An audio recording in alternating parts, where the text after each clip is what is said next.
Hoje eu vou explicar por que a economia americana está tão incerta, qual que é a relação real entre os juros e a inflação, que você não vê na mídia, e por que existe uma queda de braço entre o Fed, o mercado de ações, e também o mercado de bonds dos Estados Unidos, que ajuda muito a entender o que acontece no Brasil hoje também. Então, no capítulo anterior, o número 107, eu expliquei sobre a curva de juros, né, que é justamente a curva que mostra desde os juros de curto prazo até os juros de longo prazo. Então, se você não viu o capítulo anterior, eu recomendo que você faça isso para poder entender melhor o que eu vou falar nesse capítulo. E eu expliquei sobre a curva saudável, que é uma curva crescente, né, faz aquela exponencial para cima. E o que acontece quando você tem uma inversão de curva, né? Quando a curva fica invertida e você vê ali os juros de longo prazo gritando juros mais baixos, né? de que alguma coisa está acontecendo, mas a ponta curta da curva continua relativamente alta. Então isso faz uma inversão, ela vai de cima para baixo ao invés de baixo para cima. E nesse exato momento, a gente está vivendo justamente uma curva invertida desde 2022. Então, ela praticamente mostra que existe um conflito entre o Fed e o mercado de bonds. Os dois estão dizendo coisas diferentes. Então, essa é a parte importante. Não estou aqui para dizer, eu não tenho nenhum tipo de bola de cristal para dizer o que vai acontecer com a economia, mas é importante a gente ver o que hoje está acontecendo. Então, você tem uma dicotomia entre o que está acontecendo na ponta curta, com os juros, que é justamente a parte que o Fed tem um maior, não vou dizer controle, mas influência, e a ponta longa da curva, que é realmente o livre mercado dos bonds, né? Aqueles mais de 100 trilhões de dólares que estão em jogo, e eles mostram ali uma queda forte de juros. Então, é realmente um jogo jogado entre o Fed e esse mercado, né? Então, por que os dois estão dizendo coisas diferentes? Então, é importante a gente lembrar de qual que é a dinâmica dos juros. Então, quando os juros caem, isso significa que existe uma demanda alta, né? Eu falei disso também no capítulo anterior. E quando os preços sobem, justamente por essa demanda, isso faz a diferença ficar menor entre o juro pago, né, entre o valor de face e o que você realmente pagou. Então, os juros acabam caindo, o lucro que você tem nessa operação cai, e quanto mais isso acontece, mais eles caem. Mas fica aquela pergunta, por que alguém em sã consciência vai comprar um bond de longo prazo, que seria em princípio mais arriscado, sendo que eu posso comprar um bond mais curto, né, num curto prazo, com um juro maior? É aquela história que eu já contei uma vez, né? O que você prefere? Ser rico e bonito ou pobre e feio? Né? Parece que não faria sentido você escolher ser pobre e feio. Só que é exatamente isso que os bancos estão escolhendo. E isso é uma coisa completamente ignorada pela mídia, pelas universidades, etc. Não se dá muito valor para entender por que você tem uma inversão. Afinal de contas, por que eu quero ter isso no meu portfólio se ele não paga muito? Na verdade, é justamente a expectativa de que você tem algum tipo de perigo e você busca por liquidez, você busca por segurança. Mas qual que é o real motivo disso? É isso que a gente não sabe. Essa é a parte do buraco negro, principalmente quando você vê que a demanda por bonds americanos, elas são mundiais. Então, às vezes, você tem uma demanda que não é tão forte nos Estados Unidos, mas fora dos Estados Unidos ela vai lá e compra absolutamente tudo, o que deixa essa questão da dívida americana cada vez mais complexa de ser entendida. Então, o que acontece aqui? Nós temos justamente essa queda de braço. De um lado, do lado esquerdo aqui na curva, você tem o Fed, que está olhando com a premissa de que a economia está super aquecida e que, na verdade, eu preciso subir os juros para controlar a inflação, e a gente vê aqui que a história conta que é exatamente o contrário, e trabalhando com essa narrativa de inflação alta, o mercado de trabalho está indo muito bem, o índice de desemprego está indo muito baixo, está bastante baixo, e eu preciso ir controlando a inflação. Então, a partir desse momento, eu quero, agora que eu estou vendo que as coisas vão começar, não precisam mais apertar tanto, os juros, eu posso começar a dar uma relaxada no ano que vem. Essa é a narrativa que nós temos. Por outro lado, nós temos um mercado de bonds que está bastante receoso desde 2022. Então, a gente já passou aí de mais de um ano de inversão de curva.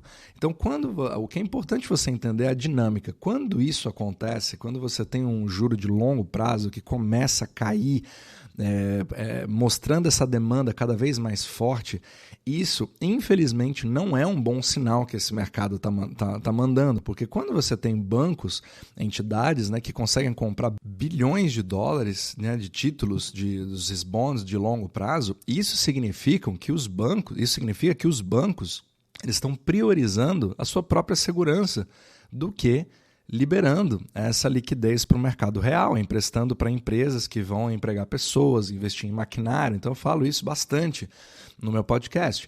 Isso significa que isso vai totalmente ao contrário do que se acredita. Quando você acredita que você tem juros altos, na verdade, para controlar esse tipo de mercado de crédito para que se empreste menos, na verdade, são os juros baixos que fazem isso.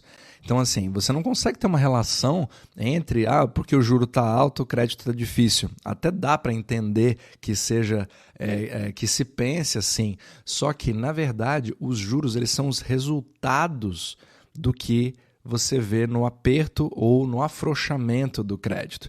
Então, quando você percebe um juro baixo na ponta longa da curva, que é o mercado real, isso mostra já que os bancos estão priorizando não emprestar para as pessoas. Eles estão priorizando segurança. Se você tem uma certa necessidade de segurança, você não fica propenso a emprestar para outras pessoas. E mesmo que você possa ter um juro alto ou baixo, independente de quanto dinheiro custa, o que mais importa é o risco percebido pelo banco na operação de emprestar o dinheiro para você. Então o juro pode estar zero, mas não me importa. Se eu, como banco, perceber que emprestar dinheiro para uma entidade, para uma empresa, vai fazer com que exista inadimplência e você não me pague de volta, eu não vou emprestar, eu vou negar o crédito. Então a gente teve isso em muitos momentos, inclusive quando o juro estava zero, que isso não significa que o juro é fácil, certo? Que o crédito é fácil. Então é isso que é muito importante você entender. Então os juros baixos, eles geralmente são resultado de um crédito apertado e de falta de fluidez do capital na economia real.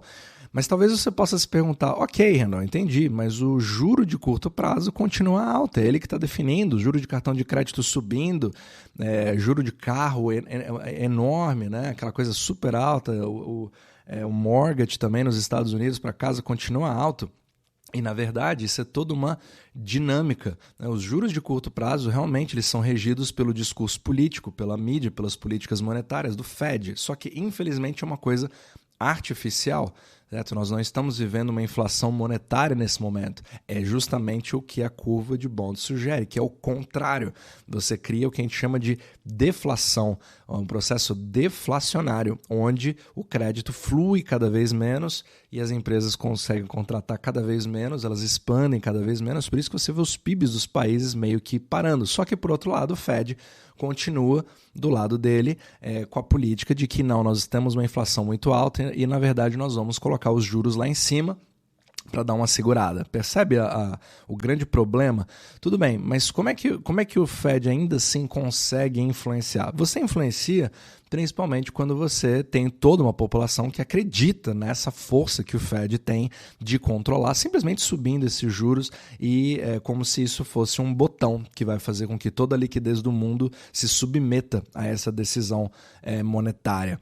Então, quando você tem esse tipo de narrativa que se perpetua, isso acaba funcionando, porque você tem meio que uma jogatina entre o Fed e os bancos primários que vão ver oportunidades de arbitragem, porque eles conseguem fazer uma tabelinha com o Fed nesses juros de curtíssimo prazo, nesse overnight, para poder tirar ali uns percentuais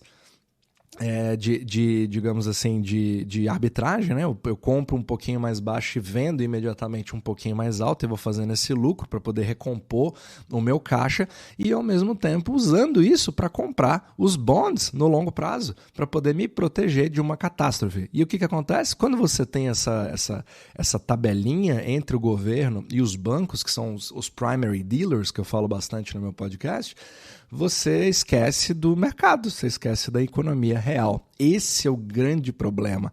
Então, nesse momento, você acaba criando um juro que é muito alto pelo fato dos bancos não se interessarem muito em emprestar pelo mercado real. Falar, olha, se alguém quiser pegar empréstimo, tudo bem, mas eu vou te cobrar 8% para eu te dar emprestado, certo? Mas como eu estou vendo algo que você não está vendo, eu vou me protegendo aqui.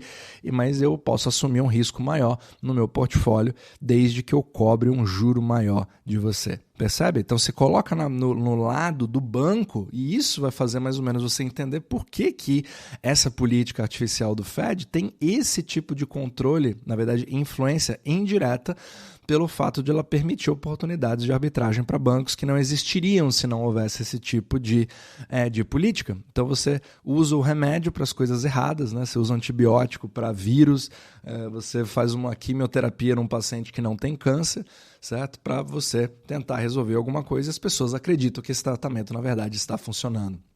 Então essa é uma analogia talvez para você poder entender um pouco melhor o que está acontecendo. Então os juros do mercado eles querem ir para baixo, mas o Fed acredita que a economia esteja aquecida. Então é aí que realmente vem a confusão. Só que o que vai fazer mudar essa dinâmica? Chega uma hora que a gente percebe pelo histórico, pela história, que existe uma desinversão dessa curva em algum momento. Geralmente, ela acontece quando a gente chama de bull steepener. Isso, na verdade, é quando aqueles que acreditam que o mercado vai indo muito bem, que é exatamente o mercado de ações nesse exato momento, né, que está com aquela notícia de que o Fed agora vai sair da frente, vai parar de aumentar os juros e que agora a gente vai dar uma reforçada na economia. Então agora a gente pode crescer, agora nós vamos ter um bull market que vai ser maravilhoso e de fato isso acaba acontecendo, porque é uma ilusão criada por todo o mercado, apesar de ser pelos motivos errados. Então é muito interessante você ver a diferença entre o que realmente vai fazer você ganhar dinheiro como trader, né, que muitos apostaram, apostaram numa coisa positiva, independente do que realmente está acontecendo por baixo da economia, né, que a gente percebe cada vez mais. Então você percebe ali que o mercado fica muito otimista e ao mesmo tempo o mercado de bonds continua na inversão dele ali, apostos, colocando o seu capital em risco. Só que chega um momento que alguma coisa vai ter que começar a ceder. E isso geralmente vem no mercado de trabalho. Então, quando até esses índices começam a ficar piores, é aí que o Fed vai começar a querer ter motivos para querer fazer os primeiros cortes. Porque se você parar para pensar, se você estivesse no lugar do Fed, se eu estivesse no lugar do Fed, com uma política onde todo mundo está vendo que eu fiz um excelente trabalho aqui até agora, eu não posso negar, realmente, Jerome Powell fez um excelente trabalho, por mais que você possa gostar ou não dele, mas ele segurou até aqui. Não tivemos uma recessão em 2023. Agora, a pergunta é, o que vai fazer o Fed começar a mudar de ideia para fazer essa curva voltar a desinverter, né? Que a parte curta acompanhe o que vai acontecer no longo prazo? Você precisa ter alguma coisa que quebre na economia. Provavelmente no mercado de trabalho, provavelmente nos índices de inflação que realmente possam cair bastante, só que ao mesmo tempo você tem aquele problema da não diferenciação da inflação, que eu já falei no capítulo anterior sobre o supply shock, que é realmente uma demanda em si, né, em relação à oferta, ou uma inflação monetária. E a gente ainda considera tudo a mesma coisa. Então, quando você vê ali o problema do canal de Suez, você vê todos os conflitos que possam acontecer, que possam criar um supply shock no petróleo, né, principalmente com os fretes, você influencia de volta a inflação. Só que isso é interpretado pelo Fed como se tivesse algum tipo de superaquecimento na economia. Então, deu uma subida, né? A gente até teve ali um índice um pouco mais forte do que o normal do CPI americano, e aí dá aquele sinal de alerta, olha, eu estou aqui, mas eu estou pronto para subir caso seja necessário. E o mercado inteiro fica aguardando os próximos índices para saber para onde o Fed vai. Será que ele realmente vai deixar o mercado voltar ao normal e trabalhar para a Bolsa finalmente voltar a subir e fazer mais um rally de subida durante 2024? Essa que acaba sendo a questão. Só que tudo isso ignora a ponta longa da curva que continua lá embaixo e você vê compras que ninguém consegue explicar por que tamanha demanda por títulos de longo prazo. Então, o Fed ter que baixar os juros não significa que nós vamos ter uma boa notícia ou um soft landing, que é o que todo mundo acredita. Então, todo mundo vê que já precifica que em 2024 o Fed vai fazer essa queda nos juros e que isso vai ser maravilhoso, que agora sim a economia vai deslanchar e nós conseguimos o soft landing. Mas se você parar para pensar, isso é só o sinal de que o Fed, na verdade, tem que ver algum motivo muito forte para ter que fazer isso, porque senão é só manter do jeito que está. Afinal de contas, esses juros nem são os mais altos da história. Nós já tivemos juros muito mais altos nos anos 80. Então, os juros em si não estão tão altos. A subida deles, a velocidade que isso aconteceu, foi inédita, mas não o juro em si. Então, não existe um motivo, tem que ter um motivo muito forte para isso acontecer. Então, pode ser que você tenha narrativas durante 2024 inteiro, mas ele não mexa nenhum ponto percentual, nem para cima, nem para baixo. E aí fica todo mundo aguardando as próximas decisões. Mas uma coisa é certa, o mercado de bonds ele não trabalha de uma forma onde ele está se adiantando ao que o Fed vai fazer. É o Fed que acaba seguindo, pelo menos historicamente falando, o que o mercado de bonds já fez. E ele avisa que em algum momento ele vai ter que baixar, por mais que você faça subidas no curto prazo. Então é essa dinâmica que eu quero começar a te passar cada vez mais para você entender o que está por trás de todas essas notícias, de todas as nuances do que o Jerome Powell fala, para você entender para onde vai realmente os juros e o que isso afeta no mercado de crédito e o que isso acaba afetando a sua vida.